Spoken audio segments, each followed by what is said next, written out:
오늘은 고난주일이고 이번 한 주간은 고난주간으로 지켜집니다. 예수님의 십자가의 고난을 기념하는 주일이 오늘 주일이고, 그 고난에 조금이라도 우리가 동참하면서 한 주간을 보내는 주간이 오늘 이 고난주간입니다. 오늘 본문을 통해서 네 가지를 짧게 전하겠습니다. 마음속에 새겨서 예수님의 고난에 조금이라도 동참하고 조금이라도 더 깨달음을 얻는 귀한 시간 되시길 바라겠습니다. 첫째는 누군가의 희생은 누구에겐 유익이 된다라는 겁니다. 어머니가 희생을 하면 자녀들에게는 유익이 있습니다. 군인이 희생을 하면 국민들이 편안하게 살 수 있는 유익이 있습니다. 요양보호사 간병인이 희생을 하면 환자가 편안하게 요양을 할 수가 있고 또 평상의 기간을 보낼 수가 있습니다. 이거와 마찬가지로 예수님이 희생하셔서 온 인류 믿는 모든 백성들이 영원한 지옥의 고통에서 건진받는 그러한 유익이 있었습니다.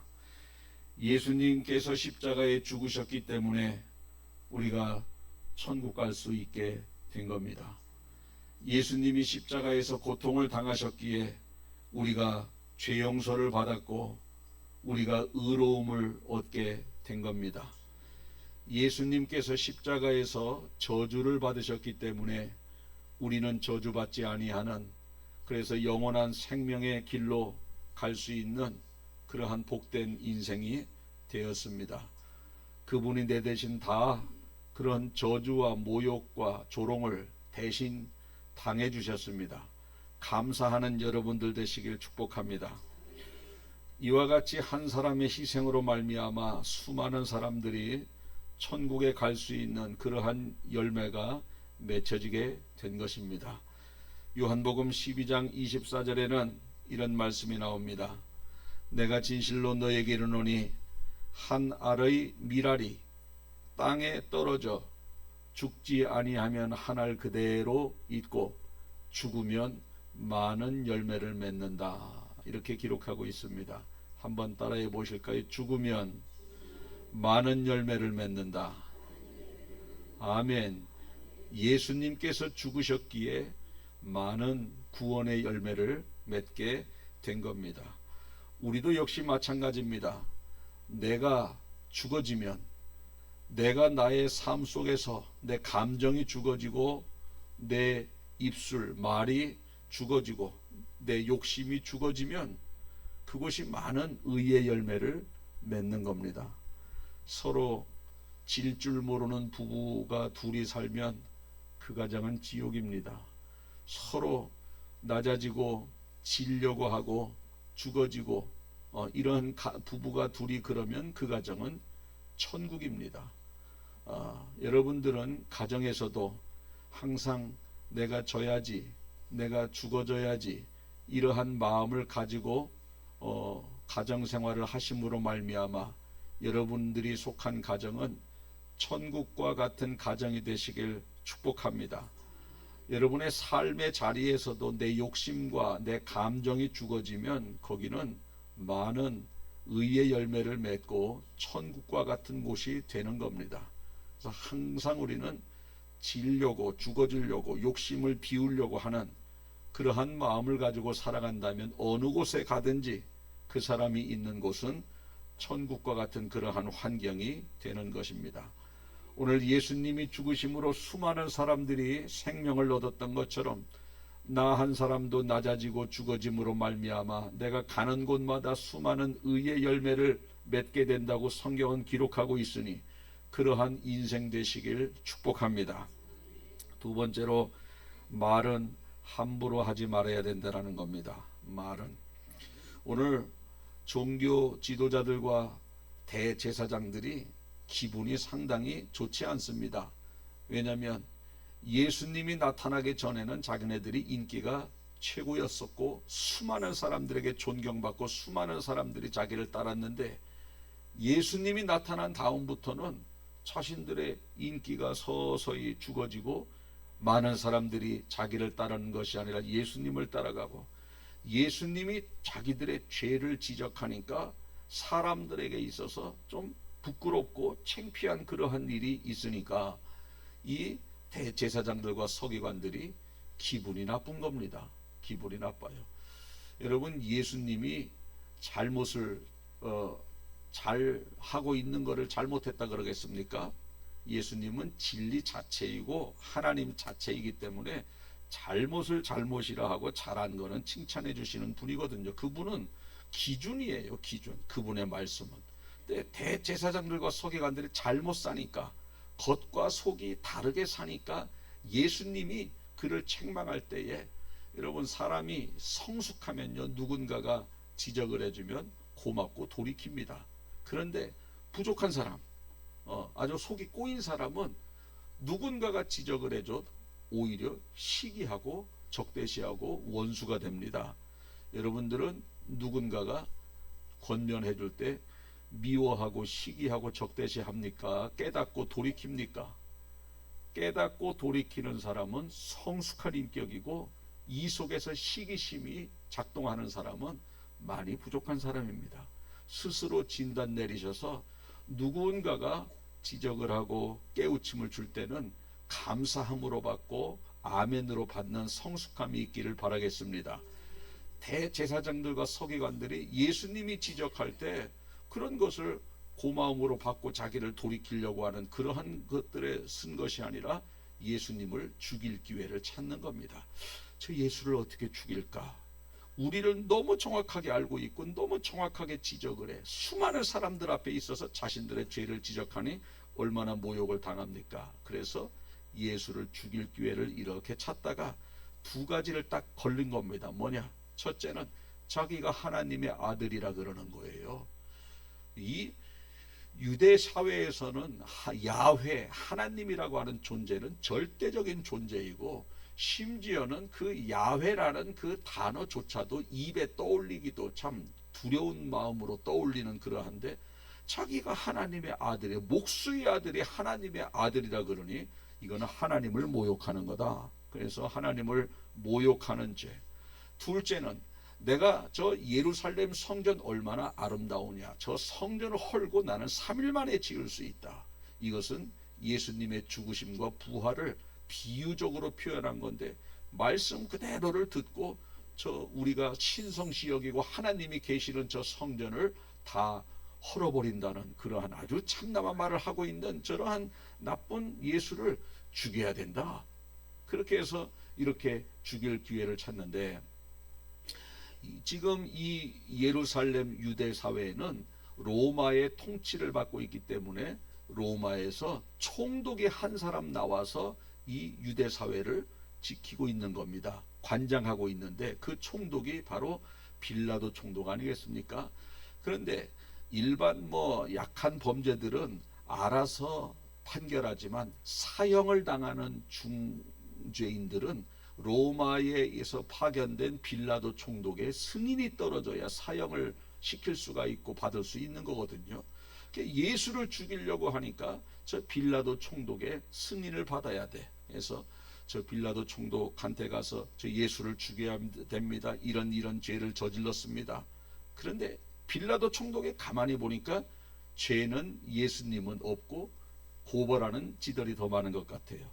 그래서 이거 아닌데 왜 저렇게 예수를 죽이려고 하는가? 지들이 죽어야지 죽을려 속으로 그렇게 알고 있는데 워낙 여론이 너무 예수를 죽이자고 하는 분위기로 나아가니까 이 빌라도 총독도 나라가 좀 잠잠해야 자기도 통치하기가 편하니까 이거 어떡하나 하다가 하도 예수를 죽여야 된다고 이렇게 이야기하니까 허락은 하되 한 가지 이 빌라도 총독이 좋은 방법을 하나 구상해내는데 그것이 뭐냐면 우리나라도 명절 8.15 광복절 3.1절 특사로 범죄인들을 풀어주는 그러한 대통령의 권한이 있지 않습니까? 그런 것처럼 이 유월절이 되면, 유대인의 명절 유월절이 되면 죄수 한 사람을 놓아주는, 풀어주는 전례가 있었습니다. 야, 이제 조금 있으면 유월절이 되니 그러면 예수를 풀어주면 되겠구나 생각을 하고 이야기를 하는 겁니다. 자, 그래서 두 사람을 제시하지 않습니까? 한 사람은 아주 그 당시 흉악한 범죄자 바라바, 아주 뭐 얼마나 흉악한지요. 저 사람 나오면 사람들이 풀어주자면 다 사람들이 반대할 정도로의 흉악한 범죄. 또 하나는 예수님. 예수를 풀어주랴 바라바를 풀어주랴, 선택하라. 총독은 당연히 바라바를 죽이고 예수를 풀어주자고 그럴 줄 알았어요. 그런데 이게 웬걸? 반대로 예수를 죽이고 바라바를 풀어주라, 예수를 십자가에 못 박으라, 이렇게 해서 흉악한 범죄자는 풀려나고 예수님이 십자가에 못 박히게 된 겁니다. 그때 예수님을 내어주면서 이 빌라도 총독이 손을 씻어요. 손 씻는다는 표현은 뭐냐? 물에다가 손을 씻는 것. 나는 죄가 없다, 죄값은 니들이 다 당하라, 이런 거거든요. 그때 나는 이 사람의 피에 대해서 무죄하니 피값은 너희가 당하라, 피에 대한 그러한 죄값은 너희가 당하라. 그때 유대인들이, 대제사장들이 그 말을 듣고, 그래, 예수의 피값을 우리와 우리 자손에게 돌리시오, 이런 말을 했다는 거죠. 자, 그러면 그렇게 해서 그러면 피값이 어떻게 돌아갔느냐? 예수님은 거기서 죽었습니다. 피값을 우리와 우리 자손들에게 돌리라고 하는 유대인들 대제사장들의 말이 이루어지는데, 그래서 예수님이 죽고 37년이 지난 후에 예루살렘이 멸망을 합니다. 유대인이 완전히 멸망을 해요. 로마에, 지금까지는 식민지였었는데 이제 완전히 망해서 로마의 그 속국이 되는 겁니다. 완전히. 그래서 이 예루살렘이 그때 완전히 멸망을 당해서 이스라엘이라는 나라가 그때 없어지게 되는 겁니다.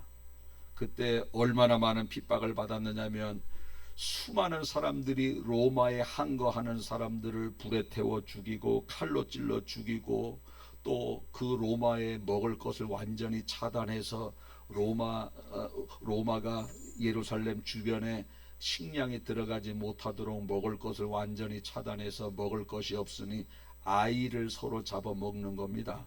오늘은 우리 집 아들 잡아먹고, 내일은 니들 집 자식 잡아먹고, 다음 날은 너네 집 자식 잡아먹고 해서, 왜? 먹을 것이 없으니까. 참, 그래도 어떻게 자식을 잡아먹나 몰라. 같이 굶어 죽으면 굶어 죽었지. 이렇게 해서 자식까지 잡아먹을 수밖에 없을 정도로 굶주림이 심한 겁니다. 그리고 남은 사람들은 노예로 삼고, 또 남은 사람들은, 건장한 사람들은 검투사들이 경기장에 끌려가서 짐승들의 그 먹잇감 사자와 싸워서 이기면 풀어주고 지면은 그냥 사자밥이 되는 거, 그런 놀이객감으로 이 유대인들을 다 그렇게 사용한 겁니다. 이게 죄값이 이렇게 무서운 겁니다. 말의 이러한 결과가, 예수의 피를 우리에게 돌려라, 이 말 한마디로 나라가 완전 망하고 유대인들이 완전 나라를 빼앗긴 것 아닙니까? 그래서 AD 70년에 나라 빼앗겨서 얼마 만에 회복됐느냐? 1900년이 지난 1948년도에 제2차 세계대전 끝날 무렵에서 이 나라, 이스라엘이라는 나라가 지금 다시 세워진 겁니다. 그리고 2차 세계대전 때 히틀러에 의해서 600만 명의 유태인의 학살이 있지 않습니까? 그런 모든 부분들이 예수의 피값을 우리와 우리 자손들에게 돌리시오라고 하는 이러한 말의 응답으로 그대로 이루어진 거예요. 말. 여러분, 우리 하나님께서 우리에게 말의 권세를 주셨습니다. 제자들에게 너희들은 어느 집 가서 기도할 때에 그 가정에 평안을 먼저 빌라고 했어요. 가는 집마다 평안을 빌으래. 하나님, 이 가정에 평안 주세요, 그렇게 빌으라는 거예요. 여러분, 그게 뭐 빈다고 우리가 말에 힘이 있습니까? 그러나 예수님께서 그 가정에 평안을 빌면 그 가정에 평안이 임하게 해 주겠다라는 겁니다. 근데 그 가정이 평안의 복을 받을 수 있는 자격이 없으면 그 평안이 누구에게 돌아와요? 나에게 돌아온다라는 거예요. 그래서 잘 보세요. 예수님이 저 가정에 평안 주고 싶으면 그냥 주면 되잖아요. 우리한테 비를 해, 평안을. 그러면 주겠다라는 거예요. 이게 말의 권세라는 겁니다. 말의 권세. 그래서 이스라엘 백성들이 이 긍정적인 말도 이루어지지만 부정적인 말도 오늘 이 본문처럼 우리와 우리 자손에게 핏값을 돌리시어 그대로 이루어진 거고, 이스라엘 백성들이 광야에서 힘들고 어려울 때 우리가 죽게 되었다, 우리 못 살겠다 애굽으로 다시 돌아가자 그럴 때 하도 원망불평하니까 하나님이 너희 말이 내 귀에 들린 대로 행해 주겠다. 너희 죽겠다고? 못 살겠다고? 그래서 광야에서 40년 동안 이스라엘 백성들 20세 이상들 출발한 사람 광야에서 다 죽인 겁니다. 왜? 자기네들이 죽겠다 그랬으니까. 하나님께서 한번 따라해 보실까요? 너희 말이 내 귀에 들린 대로 내가 행하리니. 이게 말이에요. 여러분들 좋은 말 하세요. 축복의 말 하십시오. 저주의 말 하지 마십시오. 축복의 말 해야 됩니다. 삶이 힘들고 어려운 사람의 특징이 뭔 줄 아세요? 말이 부정적이야. 말이 아유 못 살겠어. 아유 내 인생 왜 이래? 아 이렇게 살아서 뭐해? 그런 사람은 가정이 뭐 풍지박산. 왜? 자꾸 말이 그렇잖아요. 말의 권세가 있는데 못 살겠다 그럼 못 살아. 환경만 펼쳐지는 겁니다. 계속해서 부정적인 말. 잘 보십시오. 힘든 환경 살아가는 사람 말이 부정이라니까. 힘들어서 부정적인 말을 하는 게 아니라 부정적인 말을 하기 때문에 힘들어지는 거예요. 그래서 우리 남편은 잘 될 거야. 우리 아내는 최고의 아내가 될 거야. 우리 아들은 이 사회에서 쓰임받는 아들 될 거야. 우리 아들은 하나님께 인정받는 자식 될 거야. 항상 이런 말을 해야 된다는 거예요. 지금은 아니지만 될 거야는 뭐예요? 미래야. 지금은 아니라는 거예요. 앞으로 된다는 겁니다. 앞으로. 지금은 형편없어. 앞으로 우리 남편이 최고가 될 거야. 아니지만 최고라 그러는 거예요. 그러면 내가 원하는 그러한 남편상, 내가 원하는 아내상이 이루어지는 겁니다. 이게 말의 권세라는 거예요. 이게 말의 권세. 우리 그런 그 실험도 했지 않습니까? 양파 2개를 물에다가 이렇게 꽂아놓고 씌우는데, 양파인지 감자인지, 한 양파에게는 저주만 계속 퍼붓고 양파 하나에게는 사랑의 말만 했다 그러잖아요. 얘는 부쩍부쩍 자라더래. 얘는 시름시름하고. 식물도 그렇다는 거예요. 식물도. 사람은요 이루 말할 것도 없어요. 그래서 결국은 이 대제사장들과 서기관들이 예수의 핏값을 우리에게 돌리소서. 완전 이 말 한마디로 완전 나라가 패망하고 수많은 사람들이 고통당하고 죽어가는 겁니다. 여러분들 오늘 말씀 듣고 여러분들의 입술에서 오늘부터 부정적인 말, 저주의 말을 절대 하지 않는 여러분들 되시길 축복합니다. 항상 긍정의 메시지. 아내에게도 지금은 별 뭐 현찮아도 우리 아내 최고야. 미래를 얘기하는 거예요. 미래. 그러면 최고가 되는 겁니다. 아멘. 세 번째로 예수님은 십자가에서 내려올 수 있었지만 내려오지 않았다라는 거예요. 여러분 오늘 본문 보니까 지나가는 사람이 뭐라 그러느냐. 당신이 만약에 하나님의 아들이거든 내려오시고 자기도 구원하고 십자가에서 내려오라. 안 내려와요. 여러분 두 강도는 내려오고 싶어도 못 내려와. 양옆의 강도는. 예수님은 얼마든지 스스로 내려올 수 있어요 없어요? 있어요. 왜? 예수님은 뭐 죽었다가 살아나는 분, 죽은 자도 살리시고 앉은 병이도 일으키는 분인데, 당신이 십자가에 못 박혀 매달려 있지만 누구의 도움 없이 스스로 내려올 수 있는 그런 분이라는 거예요. 그런 능력을 가지고 있는 분이라는 거예요. 안 내려오는 거예요. 두 강도는 못 내려오지만 예수님은 안 내려가시는 거예요. 달라요. 또 대제사장들과 서기관들이 저가 다른 사람은 구원하였을 때 자기는 구원하지 못한, 십자가에서 당장 내려오면 너가 하나님의 아들이라는 걸 우리가 믿어주겠다. 안 내려오는 거예요. 또 양옆에 있는 한편의 강도도 그래요. 당신이 그리스도면 당신도 살고 우리도 좀 구원해봐라. 지금 예수님께 내려오라고 행인도 그러지, 대제사장 그러지, 옆에 있는 강도도 그러지. 저 같으면은 뻔때를 보여주려고 내려가겠어. 왜? 마음만 먹으면 내려가는 거예요. 그러나 그분이 내려가시면 안 된다는 거예요. 왜? 그분은 조롱을 당해야 되는 거예요. 그분은 채찍에 맞고 십자가에서 죽어야지 우리 그게 사명이고, 그래야 우리가 구원받을 수 있기 때문에 내려가고 싶지만, 속에서 화도 나고 분도 나겠지만 모든 것을 감당하고 십자가에서 꿋꿋하게 조롱받으면서 모욕을 이기면서 죽어가셨다는 거예요. 이게 예수님의 사명 감당하는 모습이라는 겁니다. 여러분, 우리 교회 이 모양 저 모양 사명 감당할 때 때로는 조롱도 당하고 때로는 힘겹고 때로는 그만두고도 싶을 때가 얼마나 많습니까? 그런데도 예수님은 거기에서 매달려 계셨던 것처럼 여러분들이 사명 감당하다가 힘들고 지치고 때로는 그만두고 싶어도 끝까지 사명을 감당하여 그 사명을 이루는 여러분들 되시길 축복합니다. 이게 예수님의 뒤를 따라가는 그러한 성도의 자세라는 겁니다. 했다가 안 했다가, 가다가 말다가, 기분 좋으면 하고 기분 나쁘면 안 하고, 다 그래요. 그러나 예수님은 그 모든 모욕과 고통을 스스로도 얼마든지 내려올 수 있지만 다 감당했다라는 것. 우리가 예수님의 뒤를 따라가야 된다라는 겁니다. 마지막으로 네 번째는 하나님은 아들의 죽음을 외면하셨다라는 겁니다.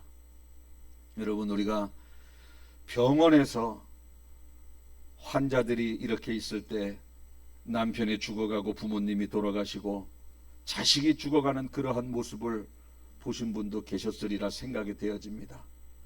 여러분, 우리가 자기 자식이 중병에 걸려서 죽어간다, 그걸 부모가 보고 있어요.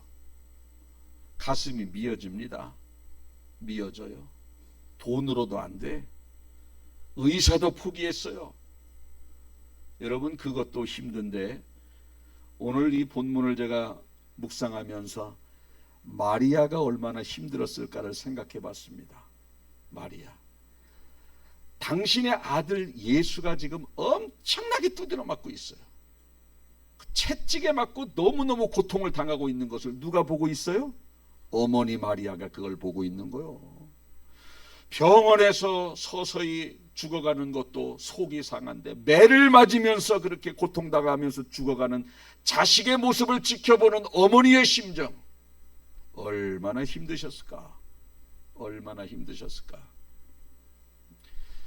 가톨릭 천주교처럼 마리아를 우상시하는 것은 문제지, 그분은 존경받아야 돼요. 신성화시키지는 않아야 되겠지만 인간적으로는 아주 위대한 분입니다. 그렇게 해서 자식이 죽어가는 그 모습을 끝까지 보고 있어요. 끝까지. 얼마나 미어졌겠습니까?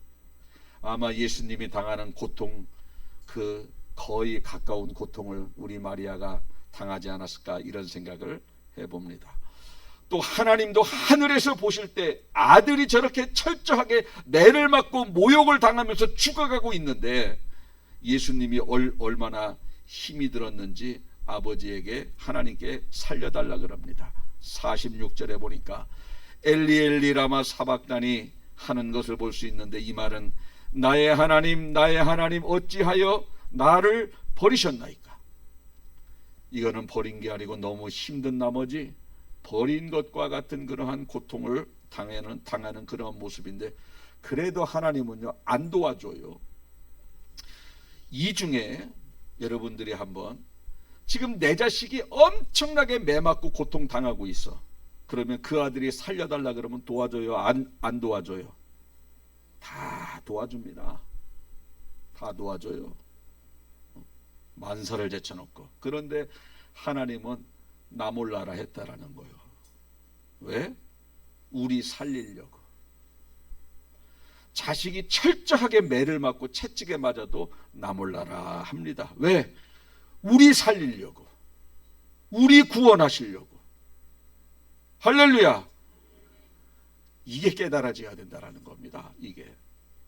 여러분, 아무리 자식 속삭여도요, 내 자식을 다른 사람 살리려고 내어주는 부모 없어요. 여러분이 자녀들 다 있지 않습니까? 남을 살리려고, 아무런 관계없는 그 사람 살리려고 내 자식을 내어주는 부모가 누가 있습니까? 그분은 바로 하나님이라는 겁니다. 그래서 하나님의 사랑이 위대한 거예요. 우리 그 사랑 덧입고 사랑하는 겁니다. 하나님 잘 섬기세요. 엄청난 사랑을 받은 겁니다. 어느 누구도 흉내낼 수 없는 그러한 위대한 사랑을 우리에게 베풀어 주신 분, 그게 바로 하나님의 사랑이고, 아들 예수를 살려달라고 해도, 나 좀 십자가에서 내려갈 수 있도록 해달라고 해도 모르는 척 하는 겁니다. 그 하나님의 심정이 얼마나 참 힘드셨을까. 우리 살리려고, 우리 그런 은혜 받은 사람들이에요. 남은 인생 그 하나님께 찬양하고 그 하나님의 뜻대로 살아가야 되지 않겠는가. 오늘 이 고난주간을 맞이하여 여러분들이 예수님이 이 정도로 고통당하신 건 나 살리려고, 하나님이 나 좀 이 쓴 잔을 내게서 떠나가게 해달라고 해도 침묵하시고 십자가 위에서 고통을 부르짖어도 나 몰라라 하는 하나님, 그 위대하신 사랑, 이유는 뭐냐? 나 살리려고. 이러한 하나님 끝까지 잘 섬기셔서 그 하나님의 은혜에 조금이라도 보답하는 인생 되시길 주님의 이름으로 축복합니다. 기도하겠습니다. 하나님 감사합니다. 고난주간을 맞이하면서 예수님의 고난을 잠시라도 묵상하는 그러한 시간을 우리가 갖기를 원합니다. 우리가 어디에 바늘에만 찔리고 가시에만 찔려도 너무너무 아파하는데, 가시관에 찔리고 창에 찔렸을 때의 주님의 심정, 손에 가시가 하나 들어도 손이 많이 붓고 통증을 느끼는데 그 손바닥에 못을 박히는 그러한 고통을 당하시는 그러한 모습, 우리가 조금이라도 한번 묵상하며 그분의 희생의 은총에 감사하는 저희들 될 수 있도록 하나님 인도하여 주옵소서. 아들의 그 모진 고통을 다 눈으로 보고 계시면서도 절대 그에게 도움의 손길을 내밀지 않았던 하나님의 그러한 사랑, 나 같은 죄인을 살리시기 위해서 사랑하는 아들을 철저하게 외면하신 하나님의 그 위대하신 사랑에 우리가 조금이라도 깨닫고 남은 인생을 보답하며 살아가는 성도들 되게 하여 주옵소서. 오늘도 귀한 깨달음을 얻게 해주신 주님, 이 깨달음을 가지고 천국 가는 그날까지 승리하는 삶을 살게 하여 주옵소서. 감사드리며 예수님 거룩하신 이름으로 기도하옵나이다. 아멘.